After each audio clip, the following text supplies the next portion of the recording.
नमस्कार दोस्तों, मैं विनीत पांडे और जैसा कि आप जानते हैं कि इस वक्त मैं कोरोना पॉजिटिव सिचुएशन में हूँ। मैं फाइनली मजबूर हुआ मैं एक अपील करने के लिए सरकार से कि एग्ज़ाम को कैंसिल किया जाए, क्योंकि मैं काफ़ी समय से ये देख रहा हूँ कि सरकार बैकफुट पे नहीं आ रही है। सरकार एग्ज़ाम कैंसिल करने के मूड में नहीं है। मेरे कुछ सवाल थे सरकार से जो मैं करना चाहता था और मैं आपके माध्यम से, इसी माध्यम से, यूट्यूब माध्यम से सरकार से सवाल और अपील दोनों करना चाहता हूँ। मेरा पहला सवाल दोस्तों ये है, मैं खुद एक कोरोना पॉजिटिव कैंडिडेट हूँ।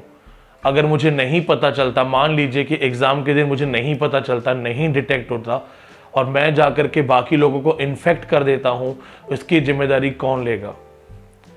हमारे जो स्टूडेंट्स हैं, जो छात्र हैं, जो एग्ज़ाम देने जाएंगे, वो सेंटर से कोरोना पॉजिटिव होकर लौटते वक्त अगर अपने बूढ़े माता पिता को, घर में छोटे बच्चों को, औरतों को अगर वो कोरोना पॉजिटिव कर देते हैं, इसका जिम्मेदार कौन होगा? इस वक्त लॉकडाउन की वजह से सारे इंस्टीट्यूट्स बंद हैं, एजुकेशनल चैनल्स बंद हैं, लोग पढ़ा नहीं पा रहे हैं, इंटरनेट की फैसिलिटी नहीं है लोगों के पास।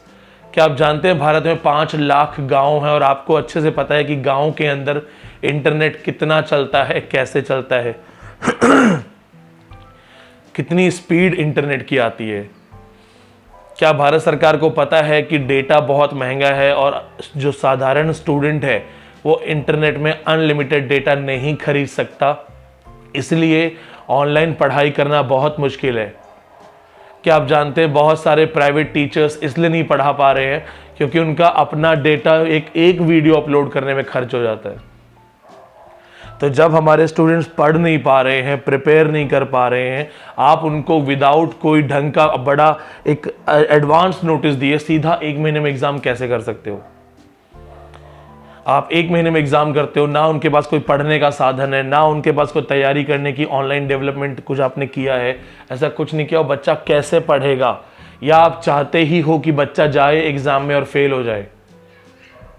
एक बच्चा जो ऑलरेडी इस वक्त नेशनल इमरजेंसी को देख रहा है, जिसे पढ़ने में कोई मदद नहीं कर रहा, जिसे घर में प्रेशर है, जिनकी नौकरियां चली गई हैं, जिनके घरों में लोग बेरोजगार बैठे हैं, वो कैसे पढ़ेगा? वो किस माइंडसेट से पढ़ेगा?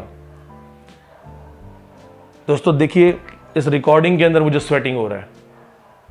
बहुत मजबूरी में मेरे को ये रिकॉर्डिंग करनी पड़ रही है। भारत सरकार से हाथ जोड़ के एक बात पूछना चाहता हूं मैं कि जब मुझे पता चला कि मैं कोरोना पॉजिटिव हूं, मुझे 2-3 दिन तक बेसिक चीज़ें याद नहीं हो रही थी। मैं चीज़ें भूल जा रहा था कि ये कहाँ है, वो कहाँ है। आप ऐसी सिचुएशन में कैसे उम्मीद करते हो कि बच्चे कंसंट्रेट करके पढ़ेंगे? डरते डरते एग्ज़ाम सेंटर में नहीं जाएंगे।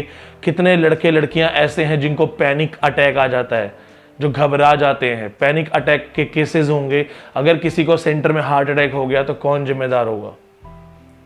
वो बच्चे जो सेंटर पे डर के बैठे हुए होंगे, जिनको सांस लेने के लिए 2-2 मास्क लगा के बैठे होंगे, वो बच्चों का दिमाग काम करेगा ही नहीं एग्जाम में। वो कैसे आंसर करेंगे?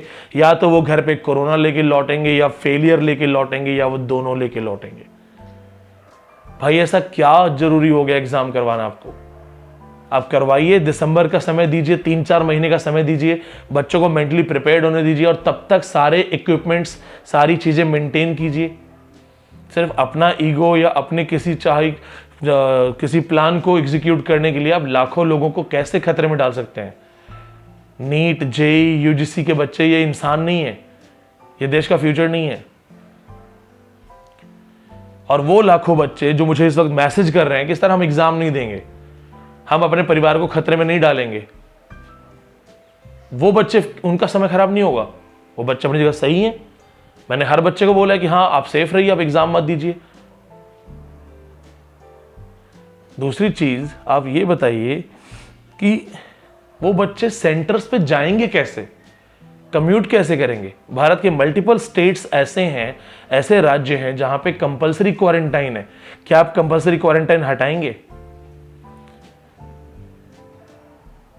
या हमारे यहाँ पे जितने भी जो पॉलिटिकल जो लीडर्स हैं, कॉमन सेंस खत्म हो गया आप सबका?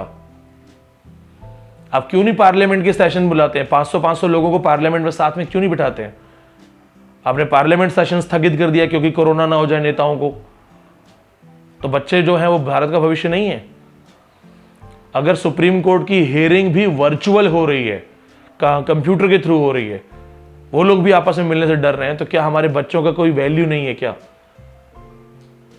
मैं हर एक छात्र की तरफ से आपसे पूछना चाहता हूं कि जब आप लोग कहते हैं कि ये भारत के छात्र भारत का भविष्य हैं, तो क्या आप भविष्य के साथ खिलवाड़ नहीं कर रहे हैं? ऐसी क्या सिचुएशन हुई है कि एक कोरोना पॉजिटिव को मजबूर होकर एक वीडियो बना के आपसे हाथ जोड़ना पड़ रहा है कि इन बच्चों को परेशान मत कीजिए, इनकी जिंदगी खतरे मत डालिए, प्लीज एग्जाम कैंसिल कर दीजिए, पोस्टपोन कर दीजिए। हमारे बच्चे एग्जाम देने से डरते नहीं हैं, वो सिर्फ इस चीज से डर रहे हैं कि वो अपने घर कोरोना लेके नहीं लौटना चाहते। उनके माँ बाप हैं घर में जो बूढ़े हैं, उनके घर में छोटे बच्चे हैं, औरतें हैं, वो एग्जाम देने से नहीं डरते, वो सिर्फ उस कोरोना से डर रहे हैं जो उनके परिवार को अफेक्ट करेगा, वो अपने लिए भी नहीं डरते हैं। आपसे हाथ जोड़ के एक निवेदन है कि प्लीज भारत के भविष्य के साथ खिलवाड़ मत कीजिए, इसको बचाइए। और मुझे पूरा विश्वास है कि भारत सरकार ऐसा करेगी, हमें बचाएगी हम सबको।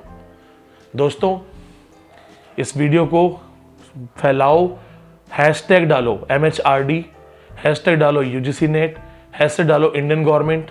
इसको फैलाओ, लोगों को समझ में आना चाहिए कि व्हाट एग्जैक्टली इज हैपनिंग।